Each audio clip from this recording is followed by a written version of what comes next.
This is National Police Week, and two congressmen on opposite sides of the aisle are pushing new legislation aimed at helping law enforcement. Democratic Congressman Salud Carbajal and Republican Don Bacon today introduced the Filling Public Safety Vacancies Act. It's designed to reduce law enforcement staffing shortages and strengthen the vetting of new police recruits.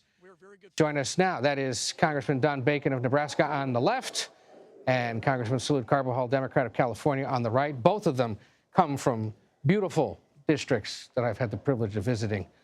Good to see you both, gentlemen. Thank you for being here. The House just overwhelmingly passed the Senate-approved Recruit and Retain Act, which is also designed to support law enforcement agencies' recruitment efforts, similar to what you guys have proposed. Why do you want your bill approved in addition to that piece of legislation? What's the big difference, perhaps?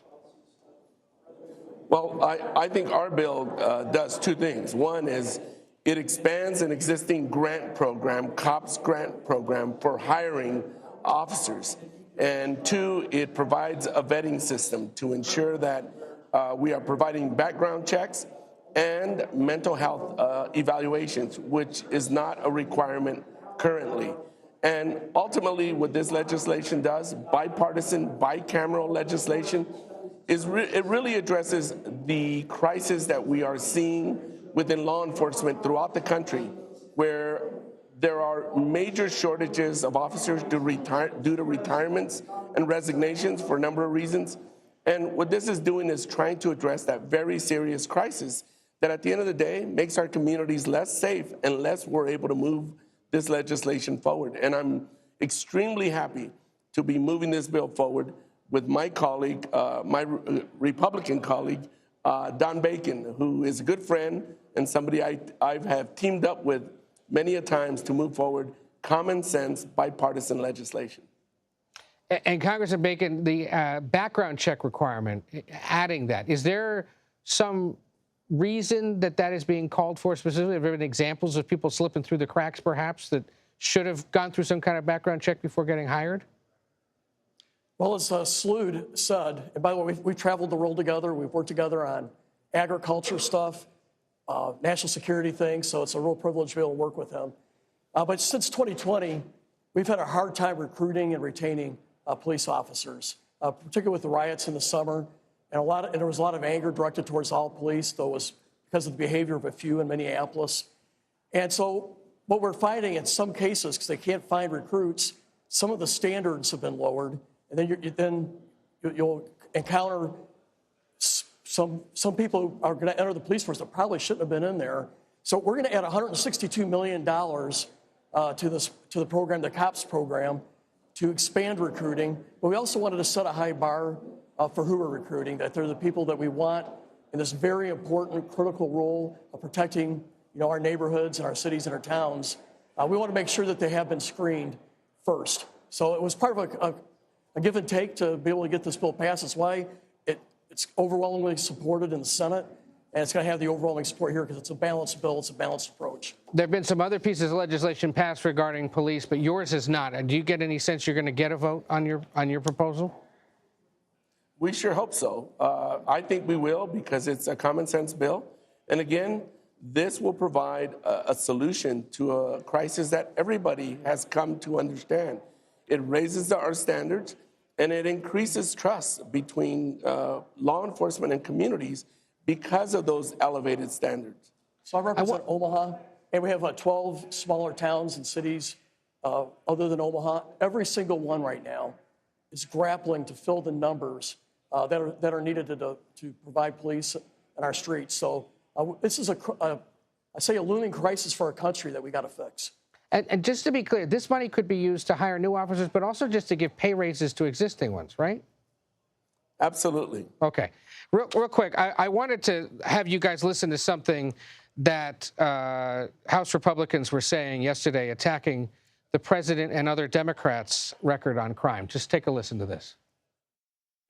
Under Joe Biden and far-left failed leadership, the safety of America's law enforcement has been sacrificed for the sake of the Democrats' pro-criminal agenda.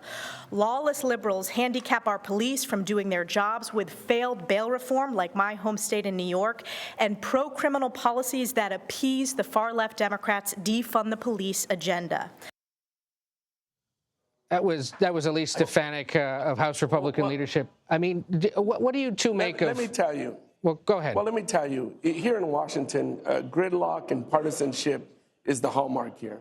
And what Representative Bacon and I are doing is not focusing on pointing fingers. We're focusing on solutions. We're focusing on governing, focusing on working collaboratively, a Republican and a Democrat, to find solutions, not focus on the rhetoric, but really focus on getting things done. And that's what this bill will do on addressing a real challenge within our law enforcement. But doesn't that kind of finger pointing? Doesn't that kind of rhetoric, though, dissuade a lot of your Democratic colleagues of working with Republicans to get this kind of stuff done? Well, I think we should be careful about painting a broad brush everybody in a party because of the actions of one or two. And so I'm always very careful not to say all Democrats. I may point out an individual that I disagree on this policy or that policy. I may disagree with Joe Biden on some policies. I try not to blame, my friend here, Salud, for the behavior of the New York mayor or what goes on in Chicago mayor. So I just think it's better to talk about individuals and individual policies. So that's not the kind of rhetoric that I participate in. And that's real quick, why we're here. Yeah, and we're glad you're both here. And Congressman Bacon, real quick, you survived a Republican primary this week. Your district is the swing district in Nebraska, and your state awards electoral college votes by congressional district.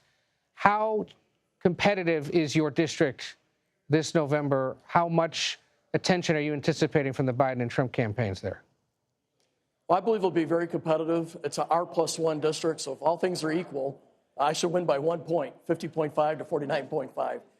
In 2020, President Biden won it by 7 points, and I won it by 5. So it's about a 12-point spread there. Our district will do split balloting, but in the end, our district is a conservative center-right district, but it wants someone that's diplomatic, that works with other people, tries to find consensus. They want someone that's going to govern and not be a flamethrower, a name caller. And so I feel like I have fit in well in this district. Now, I think 4 years ago, a lot of folks were trying to look for something new. They thought Joe Biden was going to be running more as a moderate, more of a steady hand. Now he has a 4-year record as well. So I think this district's up for grabs in the presidential level, and I hope I've done a good job where I can nail down this district, this election. Right now, my polling shows me 5 points up. That's not bad after sort of a nasty primary. And the national Democrats put in $1.6 million in the primary to try to weaken me in the primary. And I think despite that, my numbers have held pretty well, so I feel confident. Well, we will see. Congressman Don Bacon from Nebraska, representing the great city of Omaha.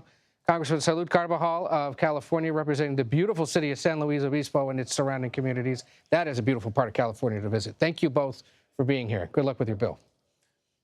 Thank you very much. Thanks. Just by the way, we have visited each other's districts in a bipartisan way in the past, and I think that reflects our continued work together on this bill. Good, good. Well, more of that then. Thank you both for being here. Take care.